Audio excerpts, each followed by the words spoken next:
Hi, this is Belinda from Belinda's Book Nook, and I'm here to talk to you about my February/Black History Month TBR. I definitely say February TBR too because I feel like, I have mixed feelings about the whole Black History Month thing.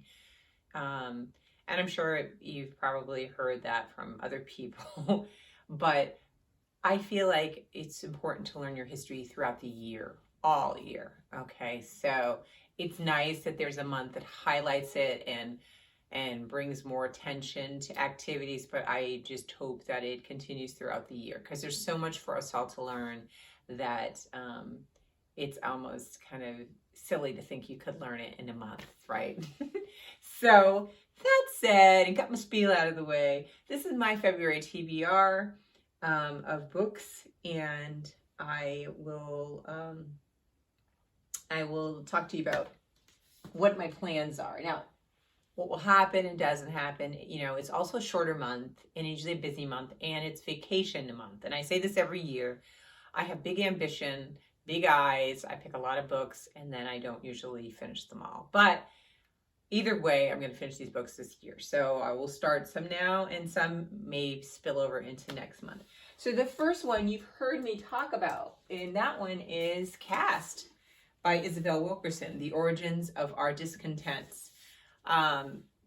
This one is just what the title says. It's going to be a book that talks about examining the United States and presenting a lot, just like she did in Warmth of Other Suns, presenting a bunch of research to support the idea that there is a caste system in the United States, although we typically associate that with other countries such as India, that there is one here in the United States. And she goes through, and I'm sure this one has a lengthy,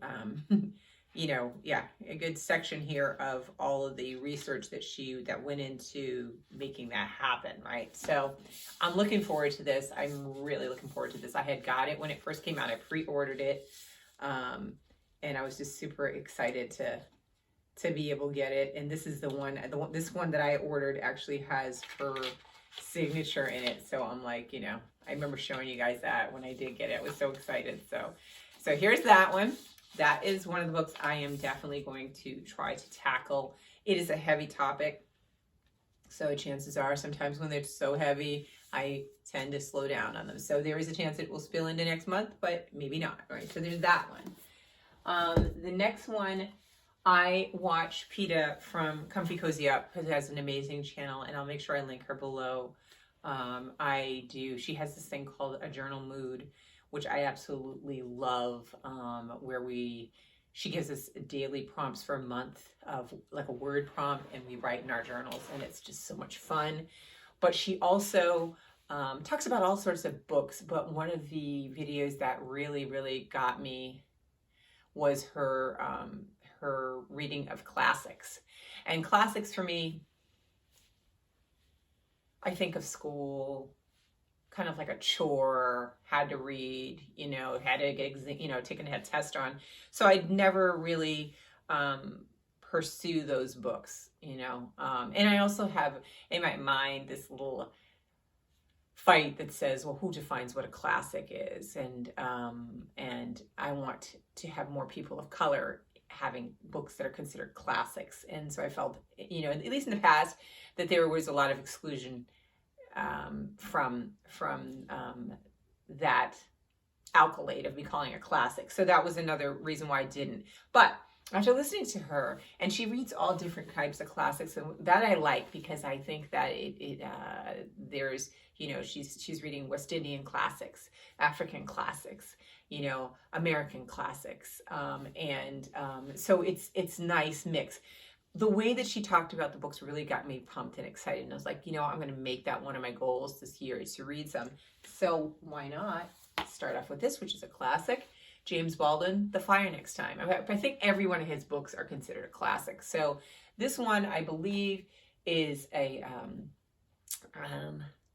collection of essays, or one of which was originally a letter that he was writing to his nephew for the 100th anniversary of the emancipation, right, of blacks, right? I think so. And I put those quotes because we know that that wasn't really what happened then.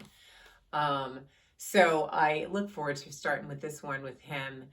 It's a really small one, so there's hope that this one will definitely get finished. So this is one that I'm going to read, and I think this one was published, I want to say, I don't know if I have in here, 1962. So there's that. The next one is every year, Dee Dee for Brown Girl Reading. I'll link her down below because I know you all know her. And if you don't, for the people that are new, I'll link her down below. She's amazing. I really love her channel. I love, the books that she recommends. I like her reviews. She has a Read Soul Lit. She started doing this, which is called Read Soul Lit. Every February we read a book by Black author. And it's a read along, and then we have a discussion on Goodreads, and they are so good. The books, oh my God, the book we read last year, I can't stop talking about.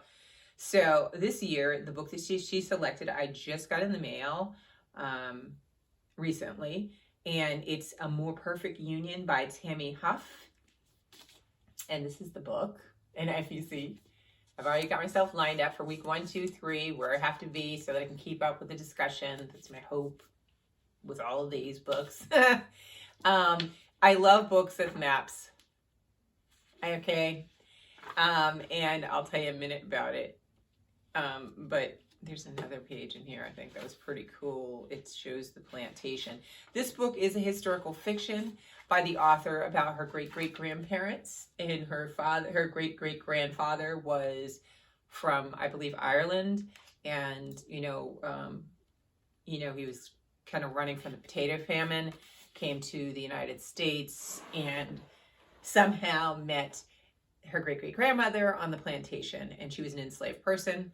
And this is a picture of the Jubilee plantation in Virginia. That's where it is. So I love pictures like that. I love when the books start and they have like the family tree in the front, or they'll tell you who the people are, the cast of characters. I like that.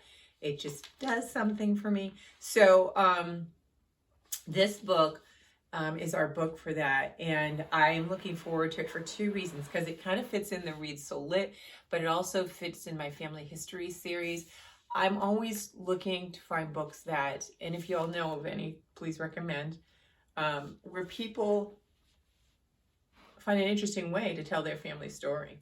This is historical fiction, so it's not like she's writing, it's not a nonfiction that she's writing everything. She's adding other elements into create a story.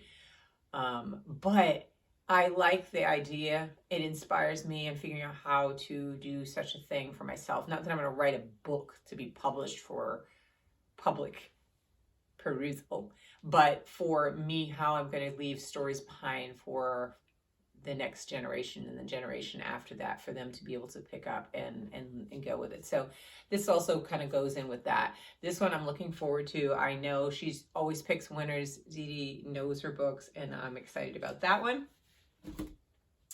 The next one I found out on my own, and I was like, I just got goosebumps when I found out, because I'm so excited. Okay.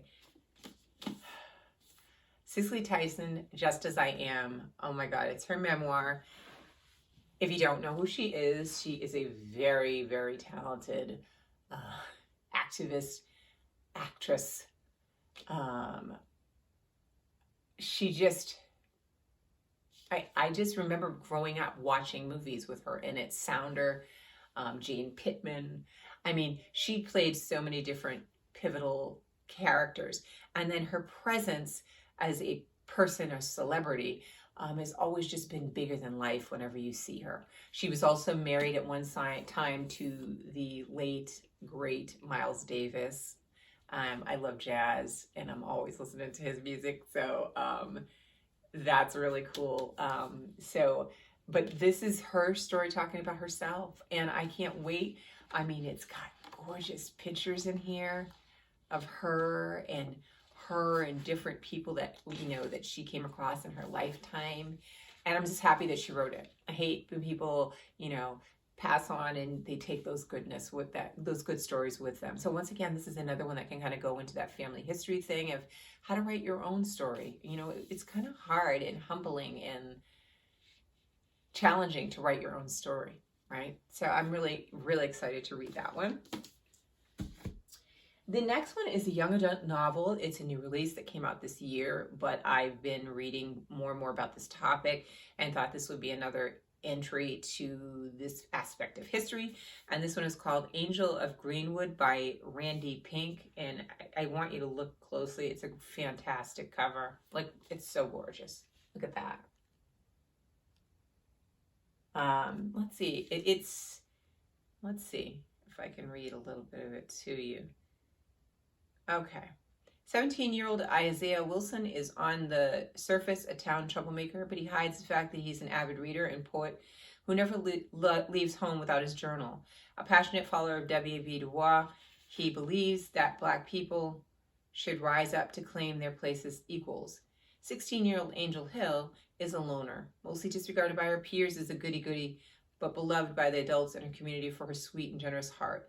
Though they've attended the same school, Isaiah never noticed Angel as anything but a quiet, Bible-toting church girl. Then he sees her perform a dance at a church service and finally connects with her brave, free-spirited beauty. When their English teacher offers them a job on her mobile library, a three-wheel, two-seater bike, Isaiah is eager to be in such close quarters with Angel every afternoon. But life changes on May 31st, 1921, when a vicious white mob storms the community of Greenwood. Only then do Isaiah, Angel, and their peers realize who their real enemies are. Set in the Black Wall Street of Tulsa, Oklahoma, Randy Pinkett's novel brings to life a story of tragedy, and triumph. I know there's I forgot what the name of it right now, but there's a Netflix show that kind of explores the riots of Tulsa and this black town that basically a white mob came in and just killed people and destroyed businesses. It's an aspect of history that is once again swept under the rug. I like to look at it in different ways. I did start watching a little bit of that. I can't think of the name of I think it's a Netflix series, but I just only saw a couple episodes of it. I like to see the different ways people approach it as opposed to just a straight out history book. I want to see how it's approached in a YA historical fiction perspective. So this one, it should be an interesting read. So that is the other book. And I thought I had another one up my sleeve as a silent one that I was going to not tell you guys about in case I do read it. I don't know if I'm going to have that this month because I have a lot of books, but if I do, obviously I won't tell you about it. But those are the books. So these are the books that I'm thinking about for my February Black History Month history TBR. I'm really excited about them. Let me know what you're reading. Let me know any recommendations because I love adding more books to my lists. And if you've read any of these, I'm super excited to get started. Anyway, I hope you all have a great month. I'll be back with a lot of different videos. I'm going to try to record some other videos on some other topics to help celebrate the month of Black History Month. So I'll talk to you guys later. Keep your hands washed, wear your mask, and social distance. Bye.